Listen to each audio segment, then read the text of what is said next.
João capítulo 2. É um texto que nós já conhecemos muito bem. E eu gostaria de que nós pensássemos um pouco melhor sobre ele.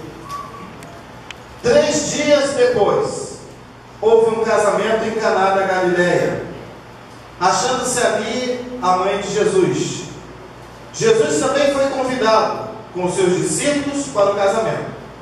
Tendo acabado o vinho, a mãe de Jesus lhe disse: eles não têm mais vinho. Mas Jesus lhe disse: mulher, que tenho eu contigo? Ainda não é chegada a minha hora. Então ela falou aos serventes: fazei tudo o que ele vos disser. Estavam ali 6 talhas de pedra que os judeus usavam para a purificação, e cada uma levava 2 ou 3 métricas. Jesus lhes disse: enchei de água as talhas, e eles as encheram totalmente. Então lhes determinou: tirai agora e levai ao mestre-sala. Eles o fizeram. Tendo o mestre-sala provado a água transformada em vinho, não sabendo de onde viera, se bem que o sabiam os serventes que haviam tirado a água, chamou o noivo e lhe disse: todos costumam pôr primeiro o bom vinho, e quando já beberam fartamente, servem o inferior. Tu, porém, guardaste o bom vinho até agora. Com este, deu Jesus princípio a seus sinais em Caná da Galileia, manifestou a sua glória, e os seus discípulos creram nele. Santo Deus, nós também queremos entender melhor esta palavra, e para isso nós precisamos de que o teu Espírito trate conosco, fale conosco, revele-nos o que está, ó Deus, dito a cada coração de uma maneira exclusiva, porque eu sei que o Senhor nos fala de uma maneira congregacional, onde todos entendemos a mesma verdade, mas o Senhor também nos fala individualmente, aonde a tua palavra ela toma um rumo diferente e, ó Deus, alcança os lugares profundos da nossa alma. O meu pedido a ti ainda, Senhor, é que o teu Espírito possa nos dar a graça de deixarmos com que o Senhor nos leve, passeie em nós e nos fale de uma maneira bastante graciosa sobre as tuas verdades, porque é isso que nos é interessante. Te pedimos, Pai, que tudo aquilo, a altivez, o sofisma, o pensamento que se levanta contra o teu conhecimento, tua palavra, tua essência, tua presença neste lugar, seja quebrado pela tua própria essência e pelo próprio poder de Jesus Cristo neste lugar, para que apenas os nossos corações estejam, Senhor, atentos e sedentos de te ouvir, e esta palavra possa criar, ó Deus, profundamente coisas gloriosas do Senhor nas nossas vidas e através das nossas vidas. Pois assim nós oramos, crendo nisto, no nome de Jesus. Amém e amém. Quem é que não gosta de uma festa? Festa, na verdade, hoje tem um significado bastante até importante. Primeiro motivo, por quê? Porque festa diz respeito a 0800, gratuito. E aí então a gente já, quando recebe aquele cartãozinho, opa, vai ter uma xepa gratuita, vou comer um bolo gostoso, vou tomar um refrigerante, vou comer um salgado. Festa também tem a percepção de que eu estou sendo convidado para algo muito importante para esse alguém. E se esse alguém me convida para uma festa, é porque eu sou importante para ele. E aí eu não sei em que ordem, vai depender de estômago para estômago, mas tem gente que prefere ser chamado para uma festa por causa da importância que ele tem, do que por causa do que ele vai comer lá. Na verdade, festa é o lugar onde a gente se diverte, onde a gente compartilha, onde a gente desfruta daquilo que nós somos. Ninguém fica numa festa com muito rigor, de terno e gravata, tentando provar uma coisa que não é, ou fazer uma coisa que não tem o costume. A festa é o lugar onde a gente vai, onde a gente senta mais à vontade, onde a gente brinca, onde a gente é o que nós somos. E eu posso dizer que a festa é um lugar onde a gente vive a verdade. Festa é um lugar onde a gente vive a verdade. A princípio, a verdade que somos. E na verdade, a verdade que sentimos. Por quê? Porque eu não sei você, mas tem algo mais aprazível do que você estar num lugar em que você se sente bem? Tem algo mais gostoso do que você estar sendo servido? Tem algo mais gostoso do que você estar recebendo atenção? E o mais engraçado, por exemplo, nós fomos lá na festa da Maria Luísa, que fez 1 ano. E aí, todos nós deveríamos estar servindo a Maria Luísa, porque quem fez 1 ano foi ela. Mas a Maria Luísa não estava preocupada com isso. Mas o Tony e a Natália e os seus coadjuvantes é quem estavam nos servindo. Olha que coisa meio que ilógica. Festa é um lugar aonde eu sou tão especial por ter sido convidado que eu me sento e deixo as pessoas me servirem, quando na verdade eu estou indo comer de graça, eu estou recebendo, eu estou de bigu, né? Peguei uma carona, mas eu estou sendo tratado de uma maneira exclusiva, de uma maneira importante. E aí então a gente acaba tornando aquele lugar um lugar gostoso, um lugar aprazível. E esse prazer nos leva a viver aquele momento com uma certa verdade. E por isso então eu quero chamar essa festa aqui de uma festa de verdade. O texto ele é muito rico, porque João foi o único que se referiu a essa festa. Ele deixou os detalhes, a ponto de dizer que aproximadamente 500 litros de água se tornaram 500 litros de vinho. Aproximadamente. Seria mais ou menos isso. Ele manteve a seriedade na palavra até para deixar 2 coisas bastante interessantes na festa. Palavras que não eram talvez o sinônimo de uma grande alegria. A primeira palavra que João deixa aqui bem clara foi a palavra preocupante de Maria. Eles não têm mais vinho. Alguém numa festa, se alegrando, percebe que havia faltado alguma coisa. E João, ainda mais à frente, ele evidencia uma outra verdade, que foi a palavra do mestre Sala. Que o mestre Sala chama o noivo e fala assim: desliga esse ventilador para mim aí, por favor, querida. Isso. É porque se ele desligou ligado, é porque não é uma boa. Obrigado, meu caminho. Ele evidencia a palavra do mestre Sala. Ele fala assim: chama o noivo. E o mestre Sala diz para o noivo: rapaz, todo mundo dá o vinho mais fraquinho e deixa o bom para o final. Você inverteu as bolas?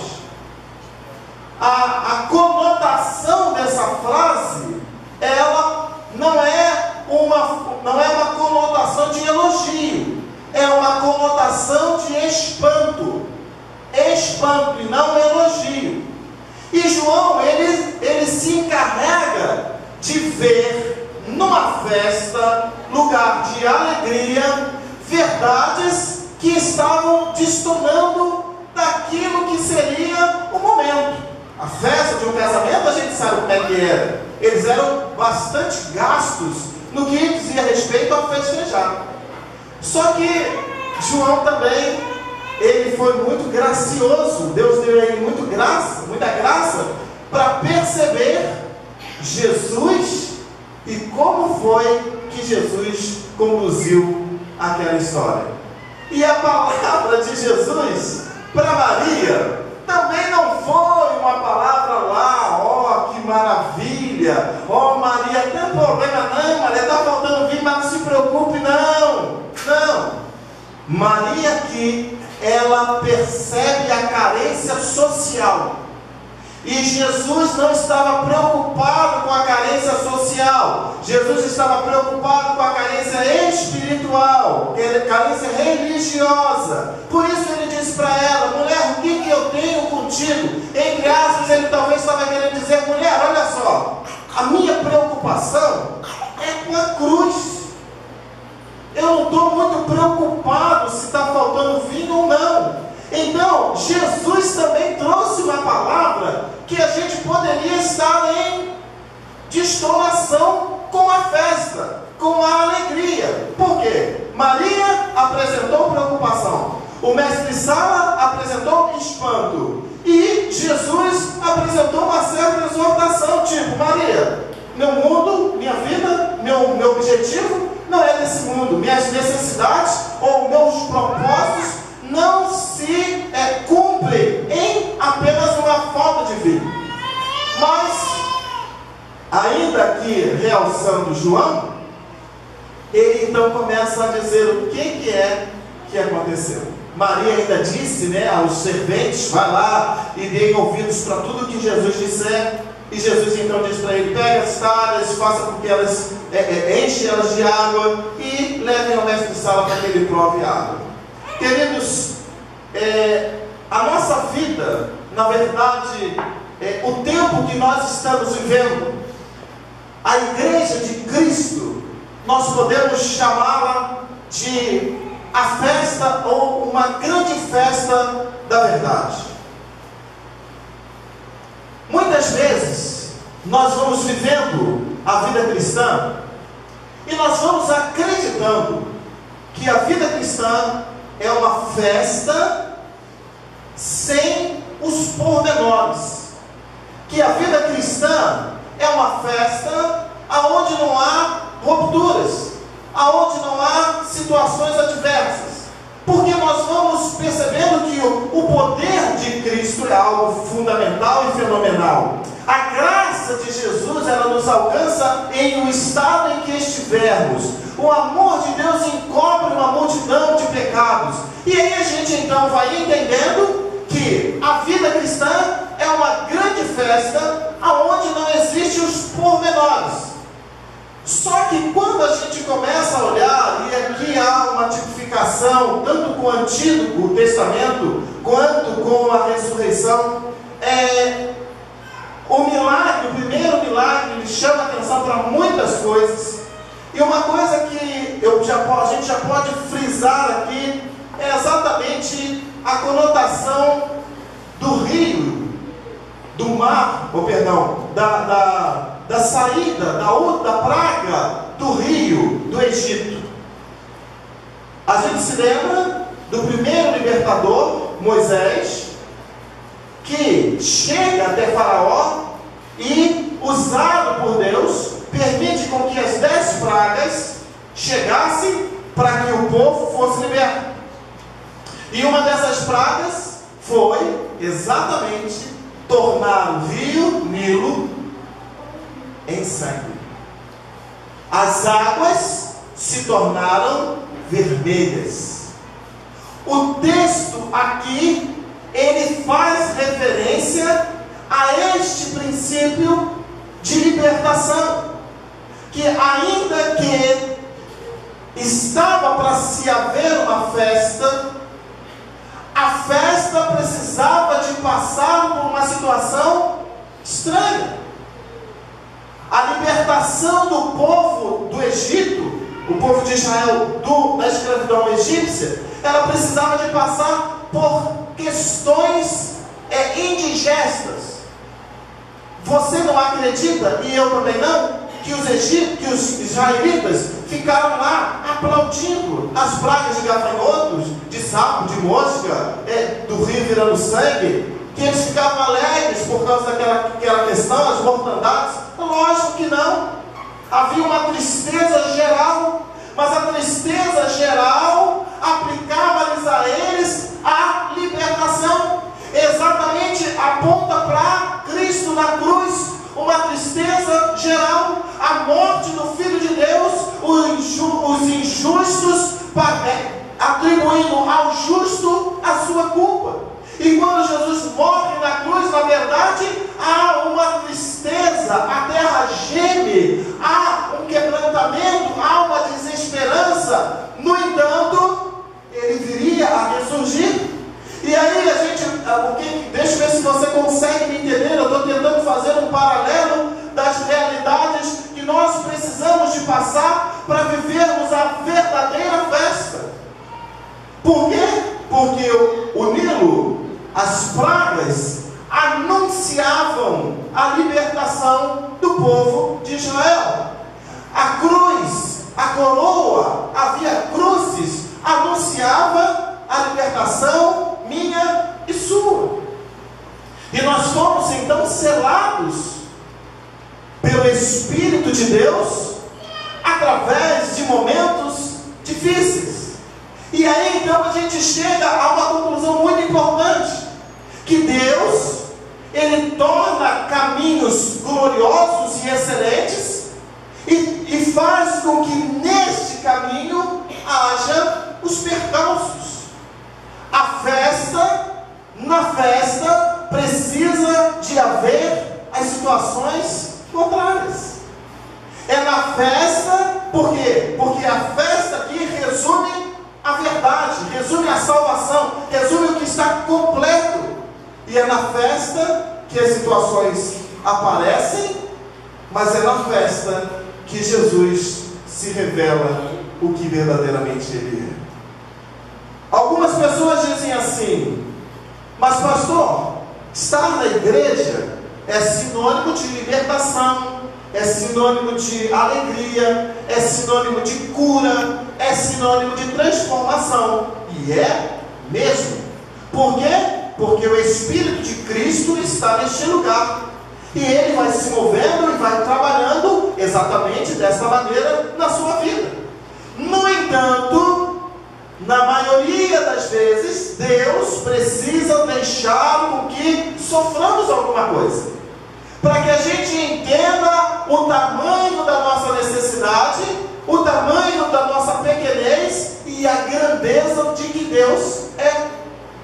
E aí então, Deus permite com que os faraós se levantem, permite com que os desertos se levantem, permite com que as situações que são nos contrárias se levantem. Mas a minha pergunta é: ainda que haja os pormenores, aonde eu estou?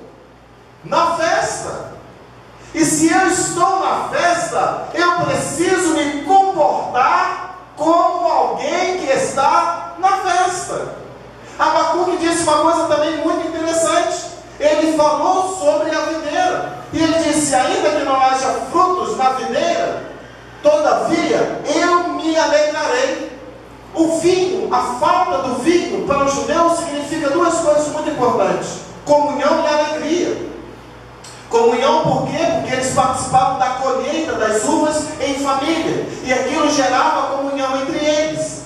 E alegria por quê? Porque o fruto da vide, ou seja, a uva, se tornaria em vinho, e eles então beberiam, e a bebida das festas era o vinho.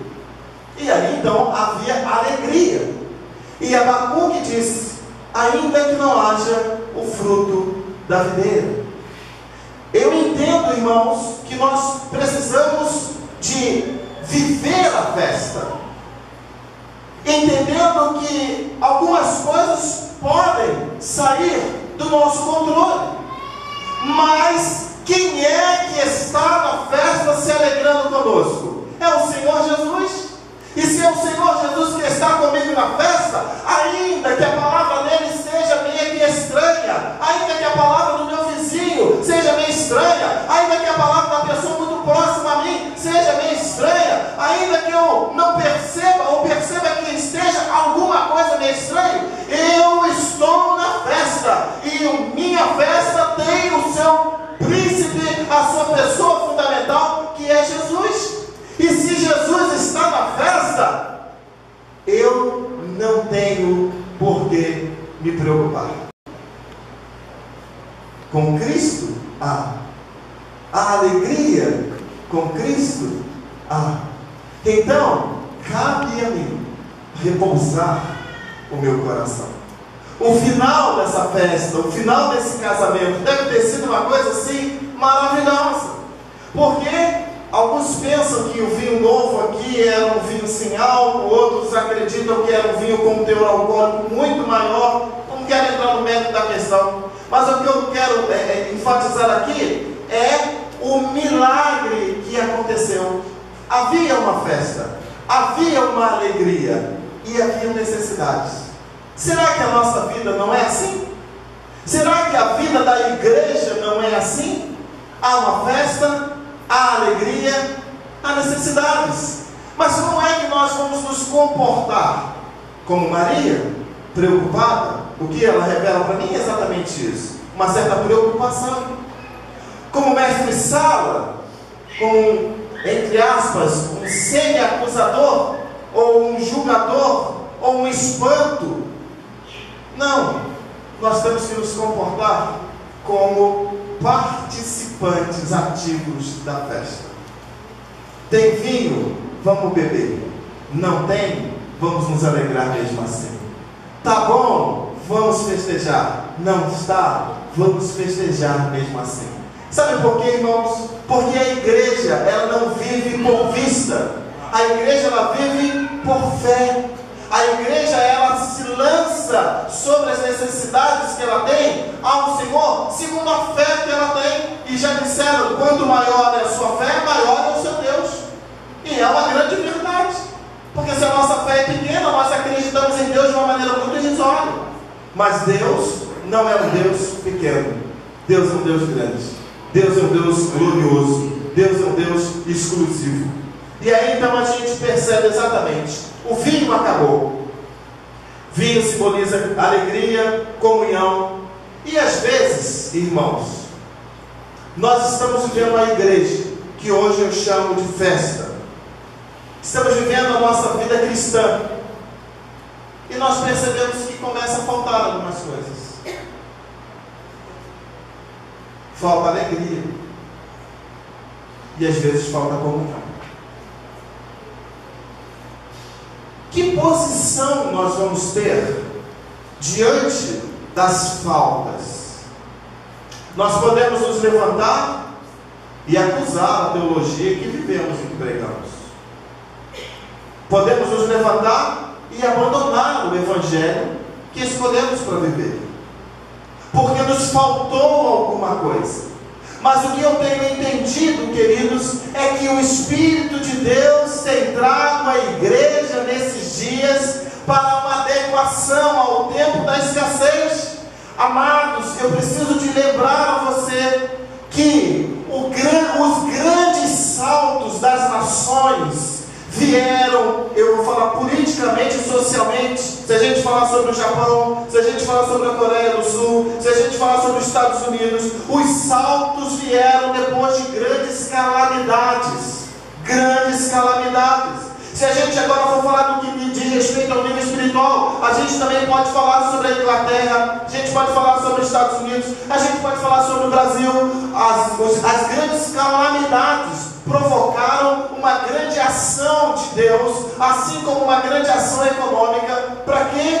Para que houvesse um salto. E queridos, eu estou percebendo, e você precisa de perceber, que Deus está nos levando a momentos de escassez, para que possamos aprender a depender exclusivamente dEle, e deixar a nossa festa ser uma verdade, se tivermos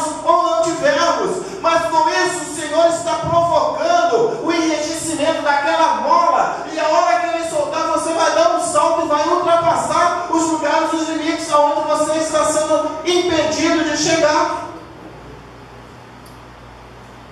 A falta. Pastor, difícil é dar glória a Deus quando há falta. Mas eu preciso de ser inteligente. Eu preciso de ser consciente. Eu preciso de entender que se há falta, não há falta de Deus. Se há falta, não há falta da graça. Se há falta, não há falta do amor. Não há falta da justiça. Há falta de coisas passageiras, de coisas temporais. E essas faltas de coisas temporais estão me impulsionando para as gloriosas, para que eu viva mais intensamente as verdades do reino de Deus. É isso, irmãos. Deus está nos levando para as festas, para a festa da verdade, e não a festa da mentira, e não a festa coloquial, e não uma festa onde nós vamos vivendo e nos alegrando enquanto temos o que comer. A vergonha ou o fim da festa? Pare e pense comigo. Há um problema, há uma necessidade, a festa está acontecendo, e uma coisa que nós poderíamos chamar assim atenção: o top da festa acabou. O top da festa. É lógico, vamos tirar Jesus do cenário e vamos dizer: o vinho acabou. O melhor da festa, o que provocava alegria, acabou. E o que eu chamo o vinho na nossa vida cristã? Os nossos sonhos, os desejos que nós viemos investindo, talvez, a vida inteira. Os momentos de oração em que eu me prostrei e falei: Senhor, eu preciso disso. Eu preciso dessa situação, eu preciso que o Senhor opere esse milagre, eu preciso dessa verdade feita na minha vida, eu preciso. E o que eu acho interessante, eu não sei se você já viveu isso, mas algumas vezes Deus deixa chegar. Deus deixa chegar. Ele deixa chegar a bênção, Ele deixa chegar as situações corriqueiras dessa vida. Ele te torna abençoado no que diz respeito às coisas sociais, materiais. Mas Ele também em algum momento deixa faltar. E Ele deixa faltar exatamente para nos pôr à prova, para saber até que ponto nós vivemos para Ele ou para aquilo que Ele nos deu. E aqui o texto ele fala exatamente isso. E quando estes recorreram a Jesus, o milagre veio de uma forma muito maior. É como o texto de Ageu: a glória da segunda casa será maior que a da primeira. Se eu aprender no tempo da escassez, viver satisfatoriamente com o meu Deus suprirá em glória todas as minhas necessidades. Se no tempo das minhas escassez, das minhas faltas, eu me lançar desesperadamente e me humilhar, e orar, e buscar a sua face, me arrepender dos meus pecados, e caminhar para Ele, Ele vai fazer vir sobre a minha vida, sobre a minha terra, uma bênção tamanha, e vai alargar as minhas fronteiras e me tornar mais ávido na ação do seu Espírito. Esta é a grande verdade. E aí a minha pergunta é: vergonha ou fim de festa?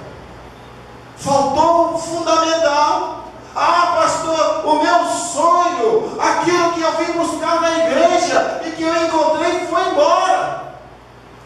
É uma vergonha ou é o fim da festa? Nem uma coisa e nem a outra. É tempo de recomeçar. É tempo de se levantar e dizer: Deus, Tu és Deus na minha vida. O Senhor me comprou com Teu sangue. O Senhor me marcou com Teu Espírito. Eu sou uma nova criatura e o Teu poder está sobre mim. E não é nem vergonha e nem o fim da festa, porque o Senhor está na minha vida, o Senhor está na minha festa, e é o Senhor que vai provocar uma mudança. E com certeza o que não era vai passar a ser, e o que era vai deixar de ser, porque o Senhor vai tomar o controle e o comando novamente desta área na minha vida. Jesus chegou. Jesus chegou. E queridos, eu fico pensando que infelicidade teria aquele casal se não tivesse convidado a Jesus. Percebam que a festa não tinha terminado. O noivo errou nos cálculos. Por isso que Maria ficou preocupada. O vinho acabou. Houve um erro. Havia o mestre de sala, aquela pessoa que organiza tudo. Mas o noivo errou nos cálculos. Ou talvez o buffet, comeu um dinheirinho dele e, ao invés de botar o vinho, botou água.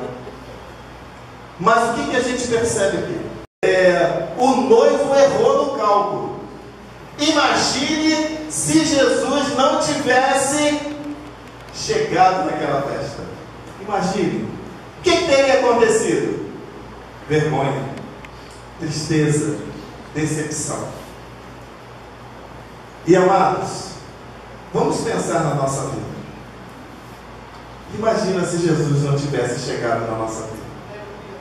Imagina se Jesus não tivesse entrado no nosso coração. A gente até estava vivo numa festa, não é verdade? Estava empolgado, cheio de planos. Só que Jesus chegou. Em algumas coisas ele deu um basta, e em outras ele botou fogo. Ou seja, motivou, fez crescer. E queridos, o texto nos leva a entender quão grande é a necessidade que uma festa tem, que uma vida tem, de ter Jesus no centro. Não se dá para viver sem Jesus. Não se dá para fazer festa sem Jesus. Não se dá para calcular sem Jesus. Não se dá para ter a verdadeira alegria sem Jesus. Não dá. E aí então, quando a gente permitiu, ou se é que a gente permitiu, talvez sim, que Jesus entrasse na nossa vida, Ele automaticamente garantiu-nos a sua graça. Ele nos fortaleceu. Ele nos deu de sobra a permanência. Então o que a gente entende? É que em tempos de festa haverá escassez. Mas Jesus chegou e vai nos manter sóbrios, vai nos manter fiéis, vai nos manter produtivos, aonde, ainda que nós vejamos, mas nós vejamos a escassez, mas nós vamos perceber a grandeza do próprio Deus. E eu ainda posso dizer uma coisa para você: é quase impossível Deus realizar uma grande obra na sua vida sem primeiro antes te machucar. É quase impossível. Quase impossível, porque eu não quero aqui fechar Deus dentro de 4 paredes, porque senão eu diria, é impossível. Deus precisa de levar você a confrontos pessoais com você mesmo, para que Ele possa trabalhar em você, porque somente em confrontos é que você percebe quem de verdade você é. Festa de verdade precisa de haver verdade. E os confrontos elucidam, iluminam a verdade. E Jesus deixa então com que nós sejamos, pelo confronto, pelas adversidades, expostos. Porque é melhor a gente se expor do que a gente se esconder. Porque quando a gente se expõe, a gente revela de verdade que somos.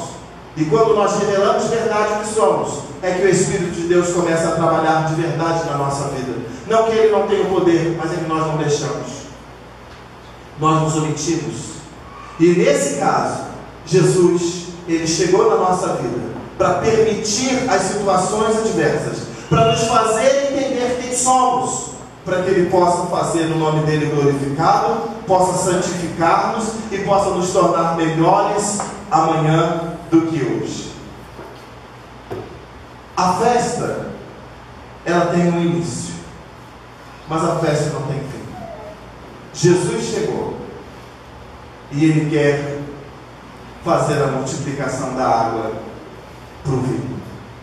O que é água A água é um material sem sabor, sem cor e sem cheiro. E o que é o vinho? O vinho é um material com sabor, com cheiro e com cor. Sabe o que quer dizer isso? É que Deus, em Jesus Cristo, quer ir nos lugares profundos do seu coração e tornar coisas que não são em coisas gloriosas. Cristo quer imprimir em você a vida dele. E talvez nossas talhas estavam vazias e alguém nos disse: enche essas talhas. E hoje Jesus está tornando essa água em vinho, para fazer com que a alegria volte para o lugar certo. A depressão tem tantas vezes rondado a nossa vida, como enfermidade ou como uma ação diabólica. Mas nós precisamos de entender que um dos principais motivos que a depressão chega é porque nós não nos conformamos com o que nós passamos. E aí nós nos indignamos, nós nos entristecemos, e aí o nosso cérebro passa de produzir a proteína certa. Mas hoje o Senhor está me chamando, e o Senhor está te chamando para uma festa de verdade, aonde haverão com certeza aquilo que não nos é muito agradável, mas com certeza o que nos é suficiente está nessa festa para nos tornar abençoados e felizes. Feche os seus olhos.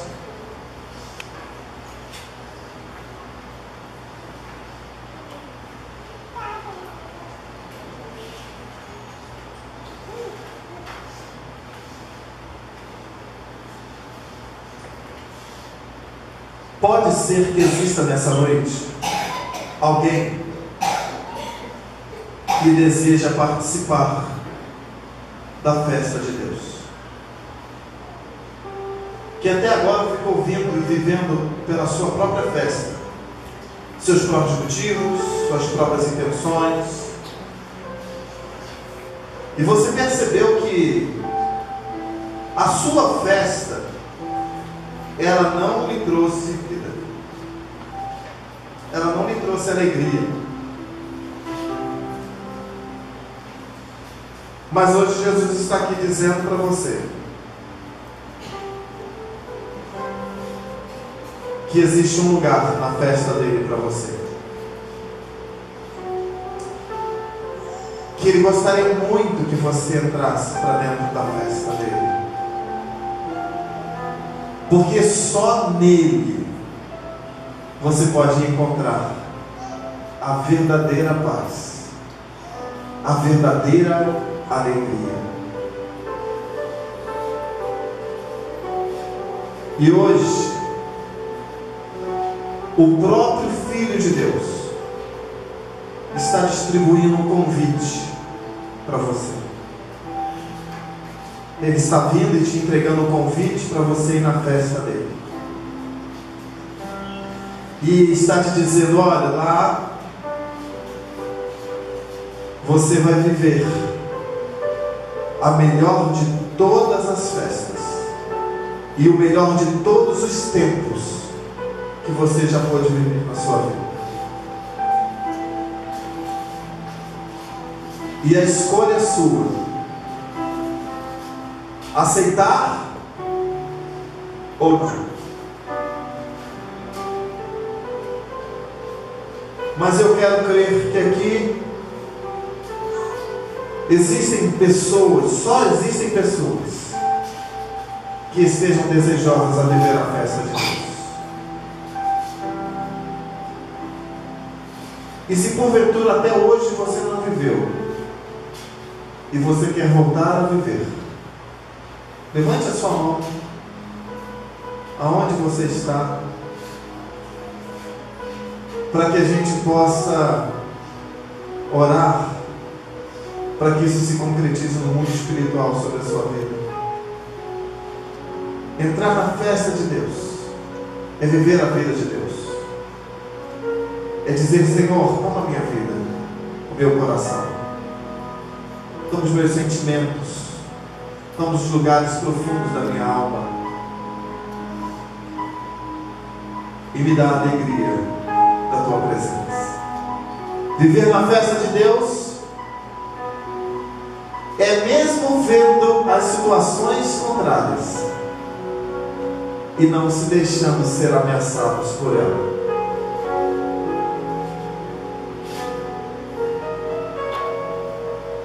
Senhor, nós estamos aqui nesta noite diante de Ti. Alguns à porta da festa, outros dentro da festa. Os que estão dentro também têm, Senhor, alguns que estão vivendo, Senhor, os momentos mais gloriosos, ainda que percebendo, Senhor, as aflições e os momentos difíceis. Mas também tem outro grupo, Senhor, que está na festa, mas já está meio que desanimado. Mas, Senhor, o nosso pedido a Ti nesta noite é que o Senhor nos faça ver a Ti. O que precisamos, Pai, é não percebermos com tanta frequência que faltou ouvir. É não percebermos com tanta frequência que o noivo foi imprudente. Mas, ó Deus, o que precisamos nesta noite é de vermos com muita frequência que o Senhor se levantou e que o Senhor disse aos serventes: peguem essas talhas, enchem elas d'água e depois levem ao mestre-sala. Ó Deus, e quando este bebe, há ali um vinho novo, há ali um vigor novo, há ali uma esperança nova, há ali, Senhor, motivos para a festa continuar. É isso que queremos ver, Senhor, a esperança da glória.